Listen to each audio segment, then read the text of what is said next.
Bem-vindos ao webinar da Troca sobre o acordo UE-Mercosul. Eu sou Eduardo Proença, sou músico e membro da Troca desde há um par de anos. Agradeço a vossa presença aqui neste webinar. Nós vamos basicamente falar-vos um pouco sobre este acordo, porque é que ele é problemático a nosso ver e como é que podemos travá-lo. Naturalmente estamos a falar de um acordo de livre comércio, como muitos outros têm sido negociados nos últimos anos, entre a União Europeia e o bloco de países conhecido como Mercosul, uma série de países da América do Sul. É um acordo que não tem tido muita visibilidade em Portugal, embora o governo português seja um dos maiores apoiantes e promotores deste acordo. No entanto, como nós vemos pelo nosso subtítulo deste webinar, nós achamos na Troca que este acordo é um presente envenenado, como vamos ver ao longo desta apresentação. O webinar será gravado e a gravação do webinar vai ficar disponível online e depois vocês vão receber um link com a gravação. A duração será de aproximadamente 50 minutos, 1 hora. Portanto, para fazer um rápido apanhado daquilo que vamos falar, eu vou-vos apresentar brevemente aquilo que tem sido o nosso trabalho, o que é que a Troca se propõe fazer, e depois vou passar a palavra a outro membro da Troca, a Cláudia, que vos fará uma apresentação sobre o que é o acordo, quais é que são as assimetrias entre os dois blocos que fazem parte destas negociações, quais é que são os objetivos por parte do acordo, por trás do acordo, e qual é que é a realidade que está por detrás, portanto, todos os impactos negativos que nós achamos que ele vai ter nas nossas vidas. E por fim, vamos ter uma apresentação sobre que soluções é que temos para este acordo, como é que o podemos travar. Após isto haverá questões, mas que não vão ficar na parte gravada desta apresentação. Portanto, o que eu agora vos quero falar é sobre a Troca, fazer uma breve apresentação sobre aquilo que tem sido o nosso trabalho. Nós somos um coletivo, um grupo de cidadãos. Temos aqui nesta fotografia, que vocês podem ver neste slide, é uma fotografia relativamente recente do grupo. Somos um grupo de pessoas, nenhum de nós é profissional nisto, não somos necessariamente especialistas de comércio internacional, e portanto queria já deixar o convite de que qualquer pessoa que tenha interesse em juntar-se à plataforma ou saber mais sobre o nosso trabalho, que entre em contacto connosco e não tenha qualquer problema nesse sentido, porque não somos um grupo profissionalizado, fazemos isto por ativismo e por convicção. Nós surgimos inicialmente não enquanto Troca, mas enquanto plataforma não ao Tratado Transatlântico. O Tratado Transatlântico era outro acordo comercial que estava a ser negociado em 2014 e que envolvia os Estados Unidos e a Europa e que tinha preocupações relativamente semelhantes àquelas que vemos hoje com o acordo UE-Mercosul. E este grupo de cidadãos aparece nessa altura, está a ser negociado um acordo que é pouquíssimo transparente e que oferece imensos problemas para a saúde pública, para o ambiente, para a justiça, em troca de um aumento muito negligenciável do crescimento económico. Algo que, como vamos ver, é mesmo semelhante àquilo que falamos quando falamos do acordo UE-Mercosul. Este acordo acabou por ser derrotado, em parte devido ao trabalho da rede de centenas de organizações que a Troca integrava, que mobilizou a sociedade civil para se opor à aprovação deste acordo. No entanto, nós percebemos que a luta não podia terminar aqui, que havia outros acordos de comércio a ser negociados que ofereciam problemas muito semelhantes e, portanto, neste sentido, ao longo dos anos seguintes, à medida que fomos alargando a nossa atividade, renomeámos-nos também como Troca, Plataforma por um Comércio Internacional Justo, traduzindo este foco mais alargado da nossa atividade. Atualmente nós temos duas campanhas a decorrer, uma contra o acordo do Mercosul, naturalmente, a outra queria chamar a atenção, estamos também com outra campanha neste momento, contra o Tratado de Carta de Energia, sobre o qual temos também um webinar que eu queria encorajar-vos a irem ver, está disponível também online nas nossas páginas e, portanto, fica essa recomendação e o encorajamento a que vão ver também esse outro webinar que foi feito relativamente recentemente por nós. Em resumo, aquilo que a plataforma Troca faz é lutar por uma política comercial transparente, que promova a cooperação internacional, os direitos humanos, que seja sustentável para o planeta, que proteja a saúde pública, que proteja os direitos dos trabalhadores, a privacidade de todos nós, a integridade dos sistemas de justiça, o bem-estar dos animais. E nós trabalhamos não sozinhos, mas em articulação com uma quantidade de organizações que acho que são mais de 200. Portanto, basicamente o que nós fazemos é a divulgação do que é que estes acordos representam e de tentar mobilizar a sociedade civil naquilo que achamos que são os aspectos problemáticos destes acordos. E como eu dizia, somos um grupo de voluntários e, portanto, novamente deixo o convite a que qualquer pessoa que queira nos contactar, tem os links no site, os nossos contactos, e claro, estão encorajados a integrar o grupo e a participar connosco nas nossas atividades. Vamos agora passar para um vídeo introdutório sobre o acordo EU-Mercosul, e depois disso eu vou passar a palavra à Cláudia, que vai fazer uma apresentação então sobre o que é o acordo Mercosul, os problemas que representa e como podemos travá-lo.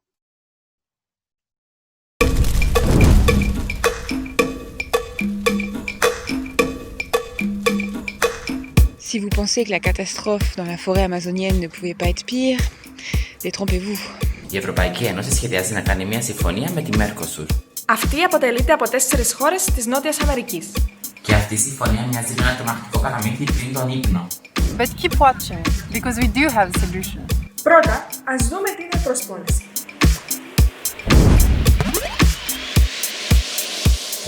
Cet accord de commerce va favoriser l'importation de bœuf, soja et éthanol vers l'Europe. Increasing demand for the 3 main drivers of deforestation in South America. And as the demand for land grows, so will the fires. But that's not all. Because all that beef, soy and ethanol has to be shipped 6,000 kilometers across the Atlantic. And in return, Europe will increase its exports of gas-guzzling SUVs back to South America. Οπότε, περισσότερες πυρκαγιές, αποψήλωση δασών, πλοία, αυτοκίνητα και εκπομπές διοξειδίου του άνθρακα. That's quite a price to pay for cheap beef. Big Meat has been lobbying the EU to get access to Mercosur's cheap cuts. Mais cela a de graves conséquences sur la santé et sur l'environnement. Η Αργεντινή χρησιμοποιεί μια αυξητική ορμόνη απαγορευμένη σε 160 χώρες. Και η Βραζιλία χρησιμοποιεί 149 φυτοφάρμακα που απαγορεύονται στην Ευρώπη. 149! Θα με δηλητηριάσει αυτό το τόφου! Möglich, aber dadurch werden die Aktionäre reicher und reicher.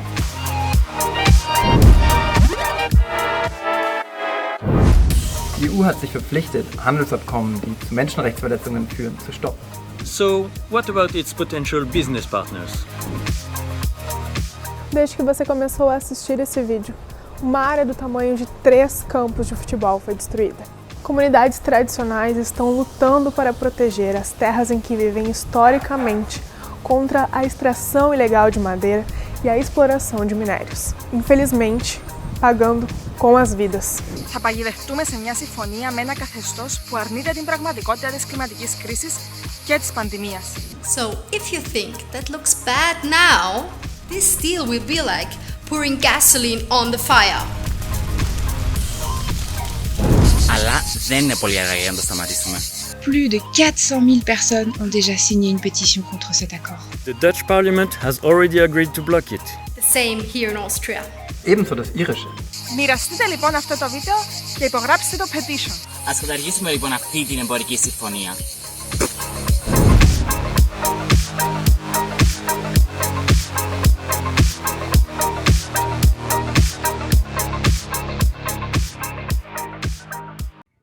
Olá, boa tarde. Meu nome é Cláudia Girelli, sou jornalista e também faço parte da Troca. Esse webinar tem o objetivo, que o Eduardo já havia dito, da gente esclarecer questões a respeito desse acordo, que para nós é um presente envenenado. Ele é o segundo maior acordo de livre comércio que já foi concluído pela União Europeia e já está a ser negociado há mais de 20 anos. Foi assinado em julho do ano passado e ainda passa pelo processo de ratificação que deve ir até 2022. Uma das coisas que é importante a gente ressaltar que os dois blocos têm naturezas muito diferentes, não é? A União Europeia tem uma maturidade democrática instituída, enquanto o Mercosul passa por sérios problemas de coesão nesse momento.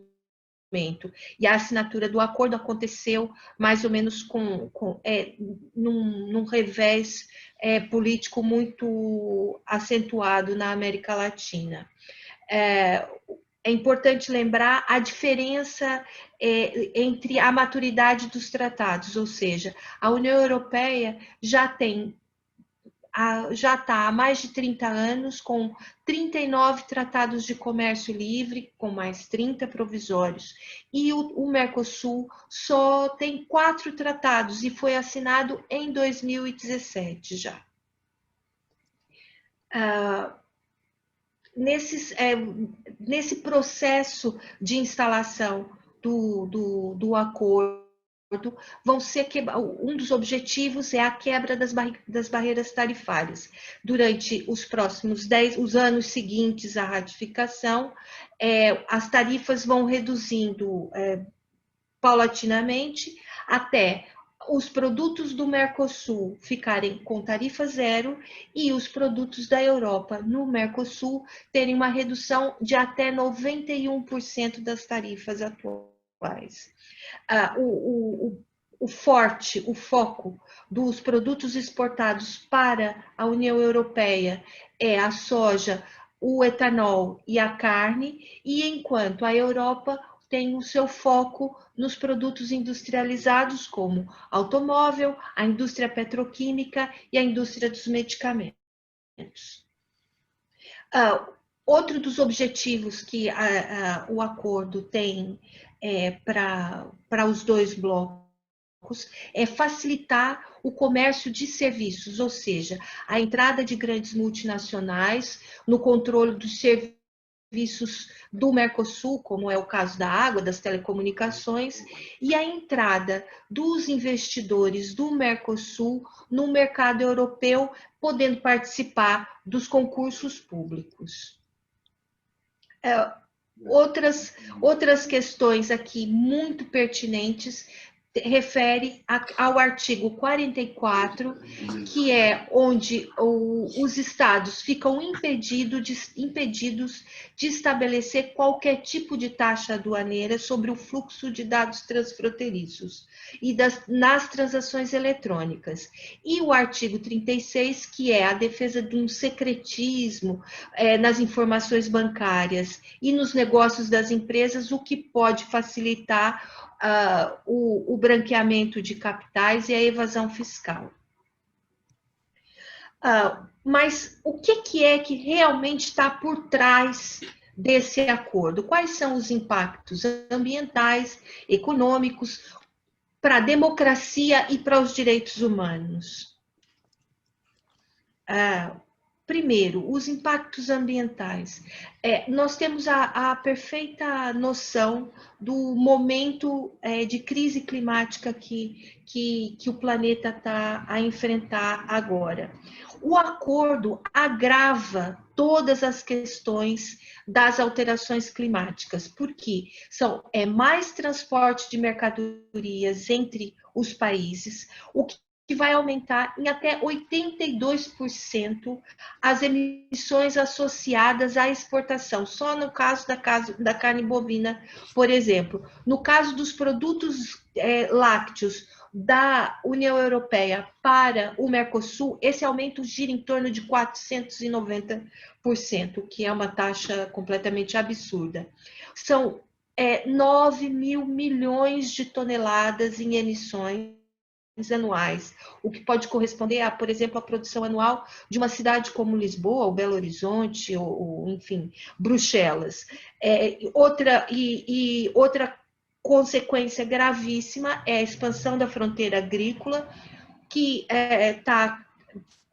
está acontecendo por conta da desflorestação, dos incêndios florestais, e também a questão da aquicultura intensiva, que também gera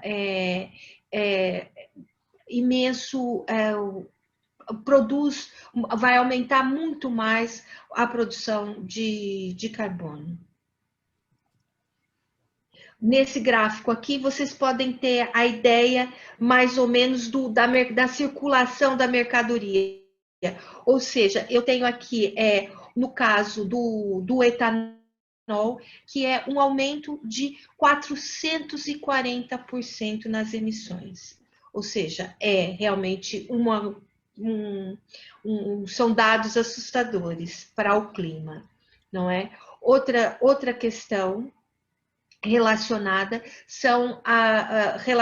com os impactos ambientais é a questão da segurança alimentar. Uma das cláusulas, um dos objetivos é a facilitação das normas fitossanitárias. E isso tem um impacto enorme nos produtos, porque 74% dos pesticidas, por exemplo, no caso da cana-de-açúcar, são proibidos na União Europeia. E para agravar ainda mais, são 149 pesticidas que foram legalizados no Brasil nos últimos 3 anos e que são proibidos na União Europeia e nos Estados Unidos. Ou seja, nós estamos proibindo aqui e o Mercosul está legalizando lá e exportando esses alimentos que contêm vestígios desses pesticidas e controladores nos produtos, ou seja, nós, na verdade, proibimos aqui a produção aqui, temos uma regulação para os agricultores aqui, e no Mercosul essa barreira já não é tanto assim.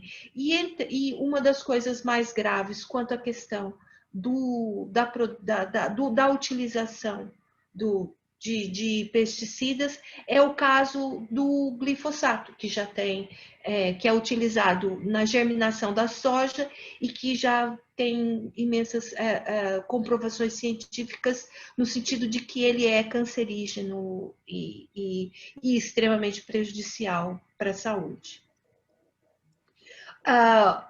Esse impacto é de todo contrário ao Acordo de Paris.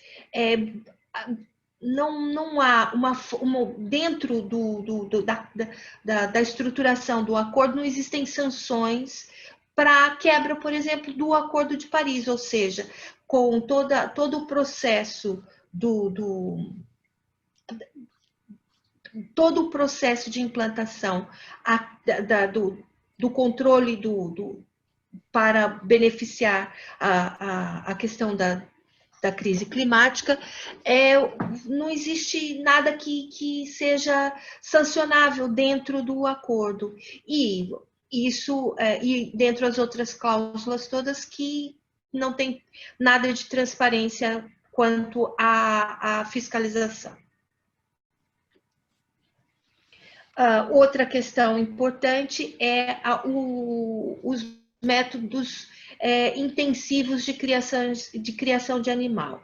A questão do bem-estar animal é uma causa defendida por toda a Europa e aqui, com o aumento da quantidade para a exportação, existe uma intensificação nisso. E apesar da fiscalização, apesar da legislação no Mercosul ser uma legislação avançada, ela tem sérios problemas quanto à fiscalização dessas criações. Então, corremos o risco de também estarmos a afetar a questão do bem-estar animal. Vamos agora ver o vídeo do Francisco Bornet, que vai falar sobre a opinião dos agricultores de Portugal sobre o acordo UE-Mercosul. Olá, o meu nome é Francisco Bornet e sou agricultor. E como agricultor tenho algumas preocupações com as consequências de grandes tratados de comércio, como é o caso do acordo da Mercosul. O desenvolvimento das relações económicas entre países é algo desejável, em princípio, porque pode ajudar ao desenvolvimento, combater dependências e resolver ineficiências para benefício mútuo, criando e redistribuindo riqueza. Por outro lado, a existência de diferenças profundas entre economias pode levar à desrecuperação de algumas cadeias de valor e ao declínio de padrões produtivos que foram construídos a muito custo. No caso da agricultura, os benefícios podem ser a criação de emprego e a sustentabilidade das empresas agrícolas, por via da abertura do mercado e aumento das exportações e consequente aposta nas comunidades que estão empregadas na área. Por outro lado, os riscos da competição entre bens produzidos em circunstâncias desiguais são essencialmente a concorrência desleal, o aumento da precariedade laboral e a manutenção de más práticas ambientais. Na Europa, a tendência das últimas décadas tem sido a aposta na qualidade, na segurança alimentar, na qualificação profissional, na inovação tecnológica e na proteção do meio ambiente. Ou seja, atingir níveis de elevada produtividade, subindo de forma progressiva e sustentada os padrões nas várias etapas da cadeia de valor. A agricultura praticada hoje na União Europeia atinge um nível de qualidade e de exigência como nunca antes existiu. A regulamentação dos modos agrícolas de produção sustentável praticados no espaço da União, que são o modo de produção integrada e o modo de produção em agricultura biológica, são bitolas europeias de grande exigência e sem paralelo noutras economias. Veja-se o caso da agricultura biológica. A América Latina contém 13% da área agrícola mundial e contribui com 20% da área mundial aplicada à agricultura biológica. A Europa, por outro lado, tem 5% apenas da área agrícola mundial, mas contribui com 27% da área mundial para a agricultura biológica. Esta diferença é muito importante e não fica por aqui, porque na prática os padrões para a agricultura biológica são diferentes entre países e existem pesticidas admitidos segundo as regras de uns que não são admitidos segundo as regras da União Europeia, por exemplo. Os agricultores europeus estão a fazer um esforço considerável para aumentar a eficiência agronómica, apostando na agricultura de precisão, na irrigação eficiente e respeitando a homologação fitossanitária e os padrões alimentares. No caso do acordo do Mercosul, estamos a falar da abertura a um mercado onde a produção agroalimentar ainda não atingiu estes níveis de exigência. Portanto, o risco é o de permitir que os produtos agrícolas, como alguns cereais e hortícolas, em particular o milho, a soja e alguns outros produtos como a carne, sejam postos lado a lado com os produtos europeus, com preços diferentes e produzidos em circunstâncias fundamentalmente diferentes. No caso da carne, por exemplo, que depende de um tipo de pecuária em muitos aspectos impensável na Europa, estamos a falar de uma cota de importação entre 22% e 25%, que corresponde a cerca de 100 mil toneladas para o total das importações da carne da União. Isto representa 1% da produção de carne do Brasil a níveis de 2018 e, para termos uma noção de escala, a produção de carne só no Brasil já é superior em 24% à da totalidade da União Europeia.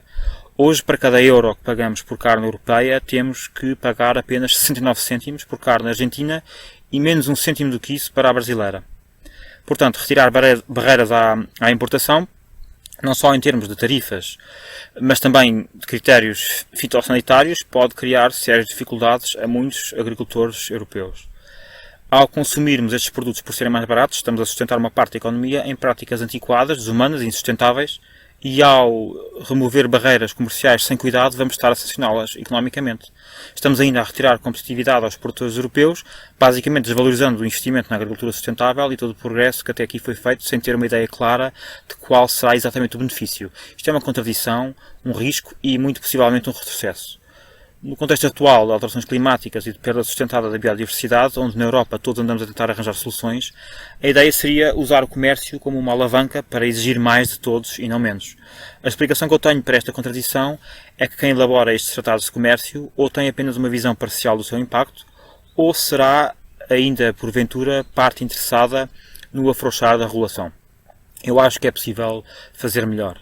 A agricultura europeia não é perfeita e ainda há um longo caminho a percorrer no domínio do trabalho imigrante, por exemplo, da harmonização regulatória em matéria de fitossanidade no espaço Schengen e agora também da mitigação das alterações climáticas e do combate à perda da biodiversidade. O acordo do Mercosul, nos termos atuais, parece-me ser não só um obstáculo no alcance destes objetivos, como até contraproducente, se não forem acautelados critérios de justiça económica e social. Obrigado. Ouvimos a opinião dos agricultores e agora vamos falar um pouco sobre a questão dos impactos econômicos desse acordo. De todas as maneiras, esse acordo acentua as assimetrias econômicas entre os dois blocos.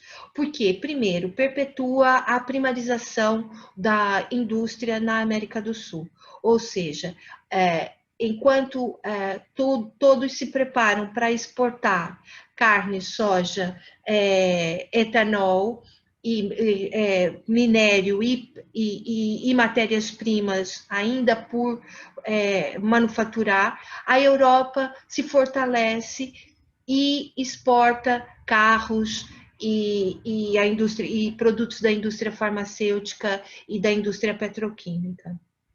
Isso inviabiliza quase que letalmente as pequenas empresas, porque é uma competição desleal entre mercados que têm estágios de produção diferentes. Só na Argentina existe a expectativa da perda de 186 mil empregos devido às exportações europeias. Vamos ouvir agora a opinião da Central dos Trabalhadores de São Paulo sobre a questão do acordo quanto à indústria no Mercosul. É um acordo muito desigual, é um acordo injusto e é um acordo que vai atentar contra a soberania nacional. É um acordo que vai fortalecer a desnacionalização da indústria brasileira, vai ter uma lista de produtos que a União Europeia vai exportar para o Brasil, que são produtos industrializados, veículos, carros, máquinas e equipamentos. É fortalecer o Brasil como um país exportador de alimentos e matérias-primas.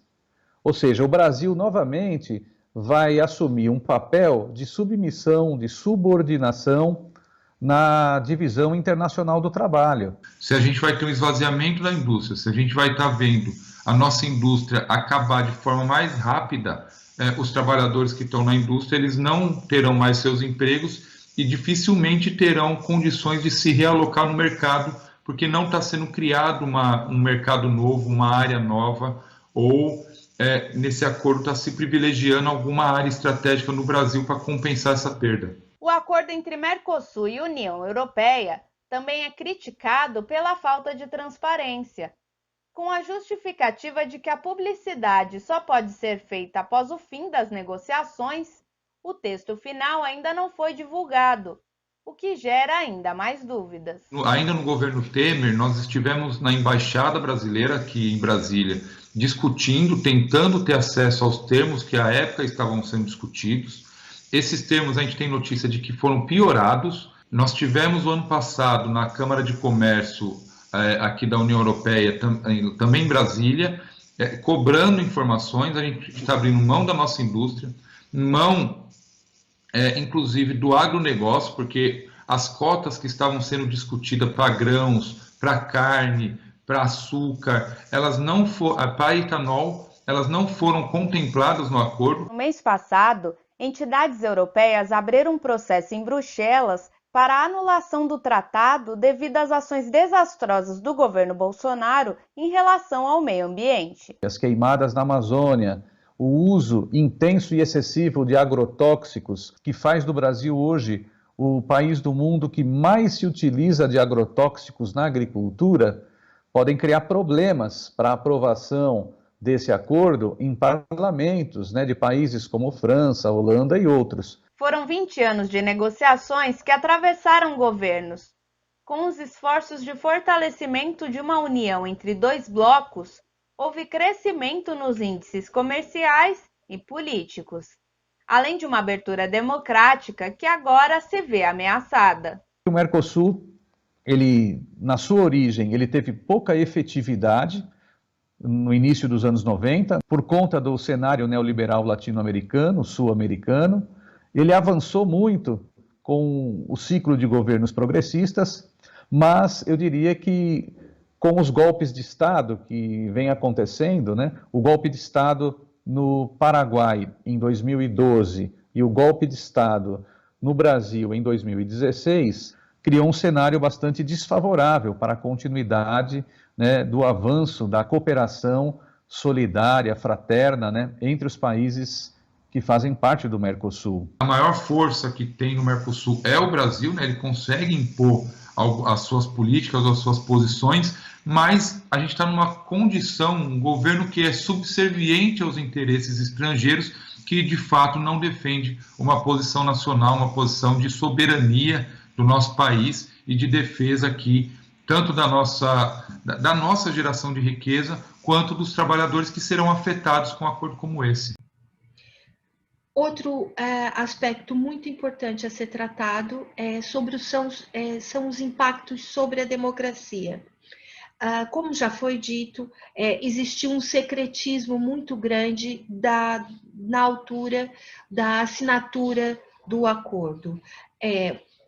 Os países da América Latina estavam passando, os países do Mercosul estavam a passar por um processo muito complicado, com uma crise política instalada, com a implantação de governos liberais, e a União Europeia estava a ser pressionada para ganhar esse mercado de 770 milhões de pessoas, numa competição com a China e com os Estados Unidos. E esse momento de instabilidade do Mercosul não abona nada para a transparência desse acordo. A sociedade civil não foi ouvida e isso demonstra uma fragilidade muito grande quanto ao empenho para manutenção da democracia.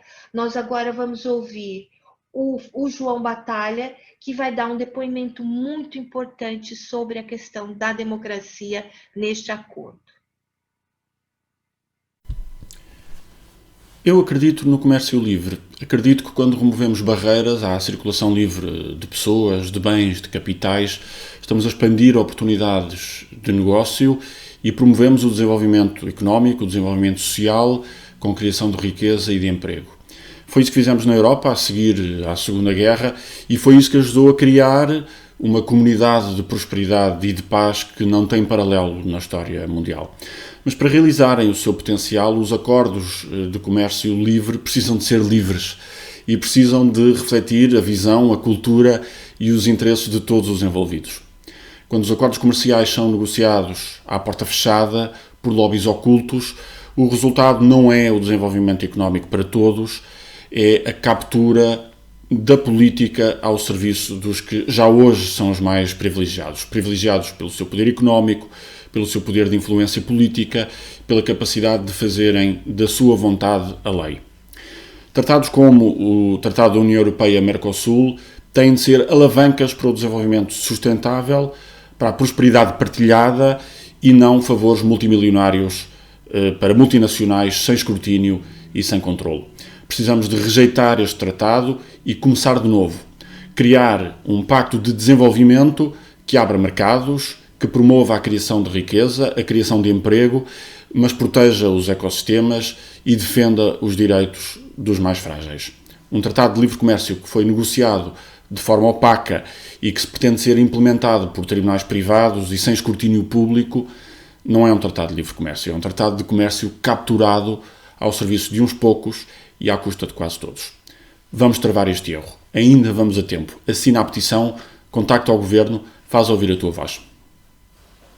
Em resumo, podemos dizer que esse acordo foi negociado sem a participação da sociedade civil. Os estudos de impacto só incidem sobre os países até 2013 e ignora essas mudanças políticas, e as falhas nos estudos são tão graves, que esse acordo já tem uma ação contra ele no Tribunal Europeu. Outra coisa que há de se prestar muita atenção é a influência dos lobbies durante e após a negociação e agora nesse período de ratificação. O lobby do agronegócio é fluido e anda por todos os lados, e as organizações sindicais foram simplesmente ignoradas, ou seja, elas nem foram ouvidas, ficavam à volta nas mesas de negociação e retiraram-se realmente das negociações. A criação dos subcomitês, que é uma camada um bocado burocrática e que exerce um papel muito obscurecido nesse processo. Assim, não há escrutínio democrático nenhum e, ressalto ainda, fortalece o papel antidemocrático e sem transparência que o acordo preconiza. Agora, vamos ver um vídeo da Sônia Guajajara num depoimento à Euronews, e depois vamos falar um pouco mais sobre a questão dos direitos humanos. Olha, aqui na Europa, né, acho que a medida mais urgente é a revisão do acordo com o Mercosul.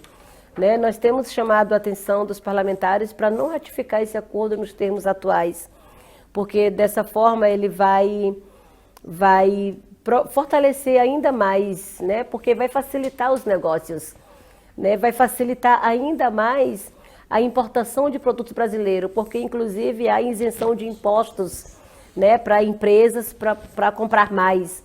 Se vai comprar mais, vai ter essa necessidade de produzir mais. Se vai produzir mais, eles querem mais terra. E onde que estão as terras, né? Os territórios indígenas que estão sendo requeridos, né, para regularização. Então, esse acordo certamente que vai continuar pressionando o governo brasileiro, né, para não reconhecer, não demarcar mais territórios indígenas. E isso fortalece a própria intenção que ele já anunciava desde campanha. Jair Bolsonaro é responsabilizado pelo aumento da tensão. Nós atribuímos o aumento desse conflito, dessa violência, todas a esse discurso de ódio, né, de violência que o presidente vem pregando, né? Isso respalda muito essas práticas já de violência, né, que as pessoas já têm intenção, e agora o próprio presidente falando, eles acham que está autorizado, porque é exatamente isso que as pessoas que estão invadindo, que estão atacando, respondem, né? Agora está autorizado. Então, certeza que o discurso do presidente tem encorajado muito, né, esses conflitos. Conflitos que terminaram na última sexta-feira no assassinato de um líder indígena. Sobre a morte de Paulo Paulino Guajajara, Sónia não tem dúvidas, tratou-se de uma emboscada, acredita-se que organizada por madeireiros ilegais, na qual foi mortalmente alvejado. Um outro líder tribal foi ferido, mas sem gravidade. Paulo Paulino pertencia a um grupo, Guardiões da Floresta, que protegem e monitorizam o terreno, como a própria diz, e que, alerta, está ameaçado.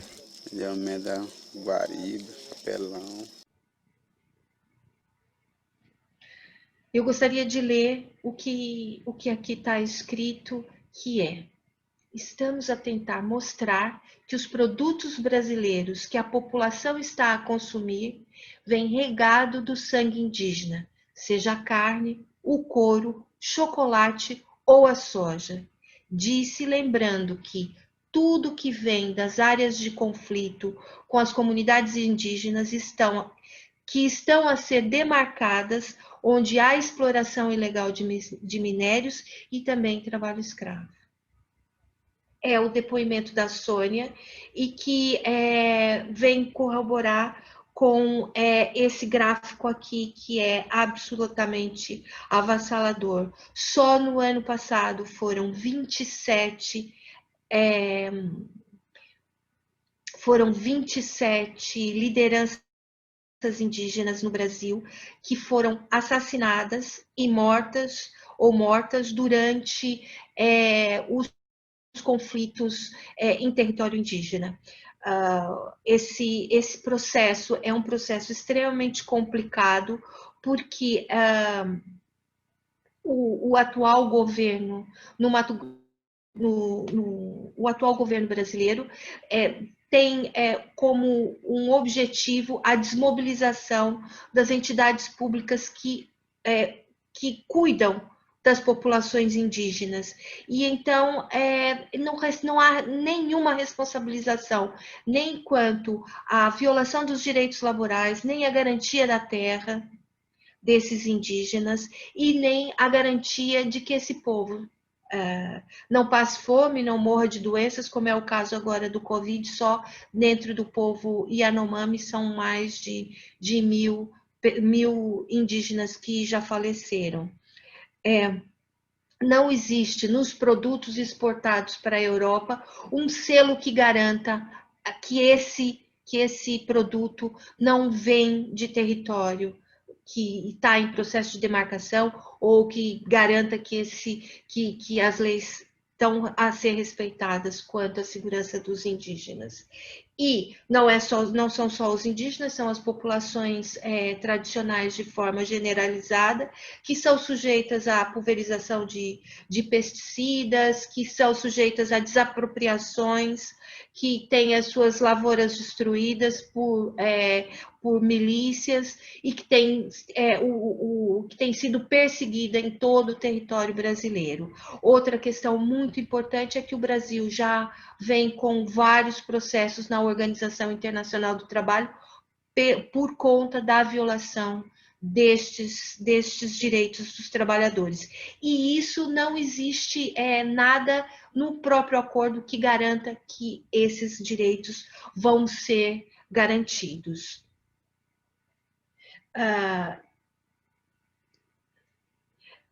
E atualmente, o que está a passar? Já são 7 os países que já disseram que nos atuais termos não ratificam o acordo. Entre eles, a França e os Países Baixos, a Bélgica, a Irlanda. E Portugal, assumindo a presidência rotativa do Conselho Europeu a partir de janeiro, vai estar num papel de destaque, porque é previsto que essa ratificação inicie a partir de janeiro, com negociações para que os países então assinem a ratificação. E o que a gente pode fazer, não é? E então, o que é possível se fazer? Quais são as soluções? O que nós da Troca estamos a fazer? Nós temos uma campanha no sentido de sensibilizar o maior número de pessoas para os perigos que esse acordo de livre comércio entre a União Europeia e o Mercosul trazem para todos. E temos 3 ações. Primeiro é o envio massivo de e-mails para o primeiro-ministro e para o ministro dos Negócios Estrangeiros. Depois, estamos a recolher assinaturas para a petição europeia We Move Stop Mercosul, que com o objetivo de chegarmos a 1 milhão de assinaturas. Já vamos bem, passamos dos 700 mil, por favor, acedam e assinem. E depois, convidamos a todas as organizações e as pessoas individuais que subscrevam o apelo que a Troca faz pela não ratificação do acordo. Vocês, como sabem, podem se juntar aos movimentos sociais de luta contra todos os tratados de mercado tóxico, e gostaria de convidá-los a também entrarem na nossa página, participarem e difundirem os nossos conteúdos. Agradeço o tempo dispensado aqui conosco e vou deixar-vos agora com as questões. Muito obrigada.